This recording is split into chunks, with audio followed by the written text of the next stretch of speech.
cerca de um mês, um menino de 7 anos teria sido expulso de uma concessionária de carros importados no Rio de Janeiro. Detalhe, a criança, que é negra, estava com os pais adotivos, que são brancos. O caso virou notícia no país inteiro e reacendeu a discussão sobre o preconceito. Afinal, o Brasil é ou não é um país racista?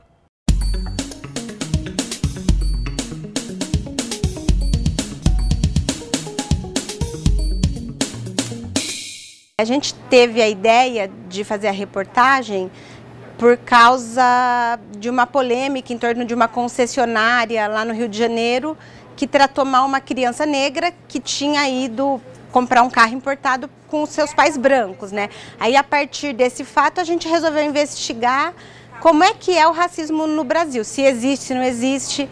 No final, ficou uma matéria legal porque a gente conseguiu abordar um problema que não é muito comentado, ele é meio disfarçado, e através de números e de depoimentos a gente conseguiu mostrar que realmente ainda existe no Brasil e que precisa ser discutido. Somos um país de muitas cores, de muitas raças, de muitas misturas.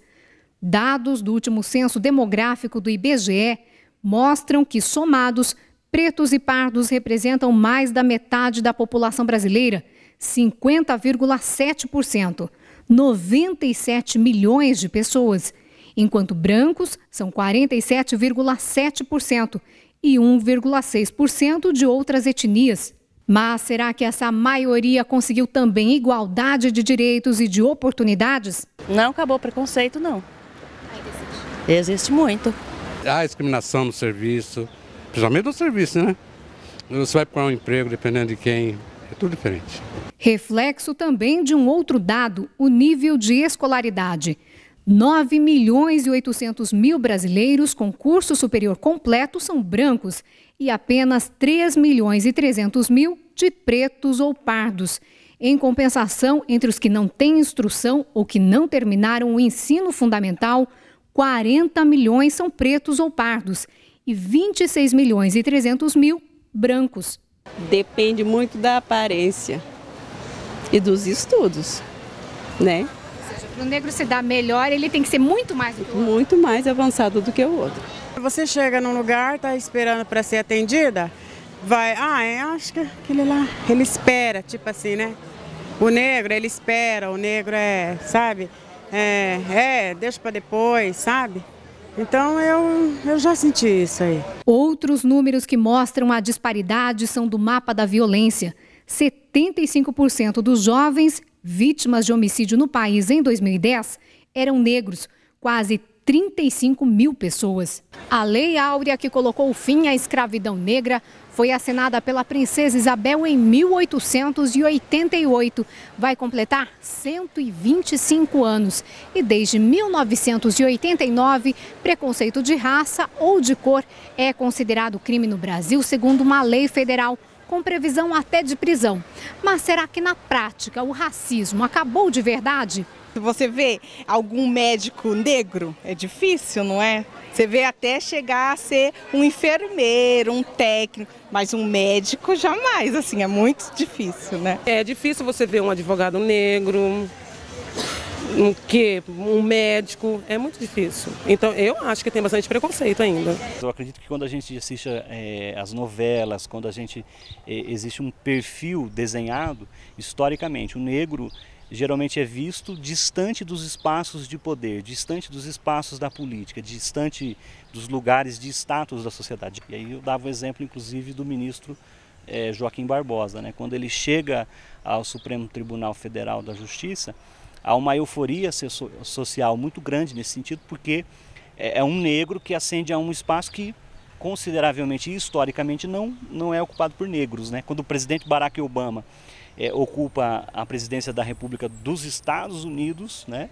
Ele causa toda uma euforia no mundo justamente por conta de que é um espaço que nunca foi ocupado e, na nossa ideia social, jamais seria ocupado por um negro, né?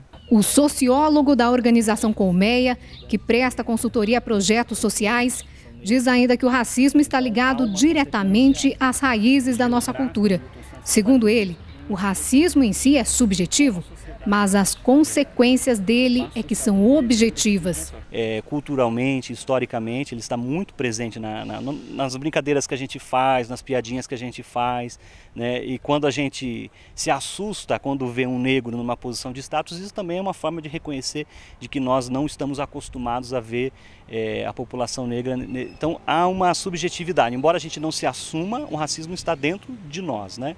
E aí quando a gente diz que as consequências são extremamente objetivas, e aí a gente empodera isso, diz que é extremamente objetivo, porque são as consequências do racismo. Mas será que isso não acaba nunca? E um dia a gente vai poder dizer que está livre do racismo de vez? É um grande processo na sociedade, porque é preciso que o racismo, primeiro, deixe de ser uma discussão velada e passe a ser uma discussão que a gente assuma. E segundo, que a ideia de preconceito racial ela tem que ser trabalhada, melhor trabalhada. Então a gente tem que, a discussão do racismo, do preconceito racial, tem que adentrar as famílias, né, tem que fazer com que as famílias discutam com seus filhos, né. As escolas precisam melhor assumir essa ideia da discussão do preconceito racial, estudar a história de África nos currículos escolares, né? E aos poucos, entrando na família, na escola e nas instituições. Eu acredito que há uma tarefa muito grande do Estado. O Estado precisa reprimir o racismo com força. Então eu acredito que essas três grandes tarefas, o Estado assumindo, reprimindo o preconceito racial, e os espaços de educação formal e não formal, discutindo o racismo e o preconceito racial. E você vai formando essa nova cultura que vai superando essa ideia do preconceito racial. E há ainda um longo caminho a ser percorrido. Embora a gente não se assuma racista, a gente tenha a teimosia de dizer, olha, nós não somos preconceituosos, mas de fato as consequências mostram justamente o contrário, né? Então é um grande processo, um grande desafio e uma grande tarefa que a gente tem que assumir.